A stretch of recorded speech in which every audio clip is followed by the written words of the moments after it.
Nous sommes à Cannes, au Festival de Cannes. Nous sommes au mois de mai 2011. C'est le 64e et nulle part ailleurs, nous sommes à Cannes. On ricoche sans arrêt sur la vague de Reflets de Cannes de François Chalet. À vous les studios, à vos cognacs-jets.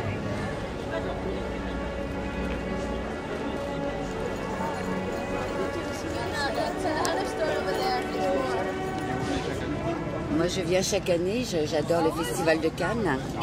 Cette manifestation qui est la deuxième et la plus importante du monde. Moi, en ce qui me concerne, c'est surtout les Américains, mais enfin, les acteurs français sont vraiment superbes aussi. Et j'ai une petite anecdote à vous raconter, si vous me permettez. Volontiers. Alors voilà, moi c'était quand Brad Pitt est venu. Il est venu ici nous signer un autographe et par inadvertance j'ai laissé tomber mes lunettes. Alors j'ai dit ah mes lunettes et Brad Pitt s'est baissé pour me les ramasser. Et donc ben oui, pour avoir, vous doutez bien que les places elles sont comme relativement chères, elles sont très prisées. Et donc même une fois installées, il y a quand même de la rivalité.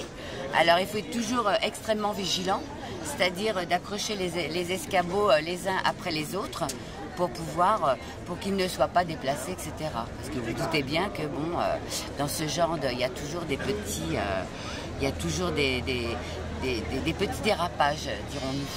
Mais il faut quand même signaler que Jean-Paul Belmondo, avec il a quand même un petit plus, c'est les cascades. Je ne sais pas si vous avez regardé, bon, ils ont fait une rétrospective qui était très intéressante. Et je pense que ça, il fallait le faire. Puis sa gentillesse, il est très communicatif, il est vraiment pas... Delon est beaucoup plus réservé. Pardon ? Delon est beaucoup plus réservé. Oui, mais... Et Belmondo peut-être plus populaire. Non, mais si vous voulez, Delon est aussi très populaire parce que moi, je vais vous dire une chose, c'est que depuis 14 ans, c'est mon amour dans mes rêves, Alain Delon.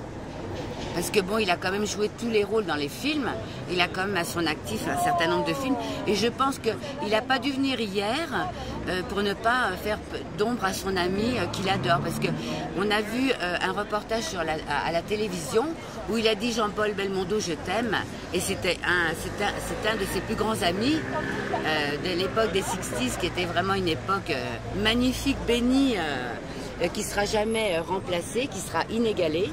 Hein, Belmondo, c'est aussi beaucoup le théâtre.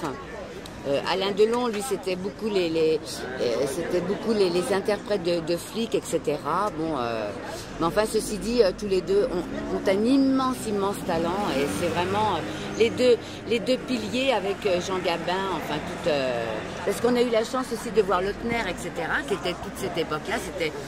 C'était quand même un génie. Hein. Maintenant, on a Spielberg, mais bon, Lautner, c'était quand même un très grand réalisateur de l'époque. Et je pense que bon, bah, c'est vraiment magique. C'est pour ça que je dis que le Festival de Cannes, c'est magique, c'est féerique, c'est fantastique.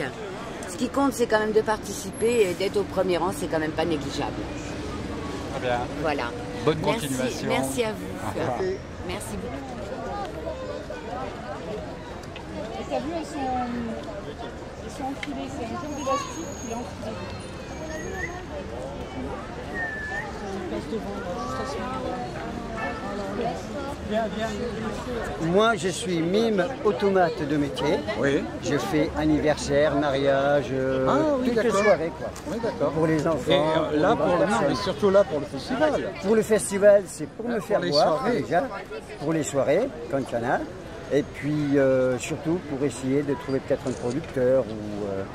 voilà, c'est-à-dire, le festival a toujours été une génération quelque part. Ça génère des choses et toi, tu utilises ce créneau pour faire quelque chose, pour avancer dans la vie. Voilà. Et je crois que les gens ont besoin de ça. Ils ont besoin de se bouger parce qu'il n'y a plus personne qui se bouge. Exactement. T'as remarqué ? Exactement. Alors donc, avançons, créons l'événement, avançons. Vive le festival, vive Cannes.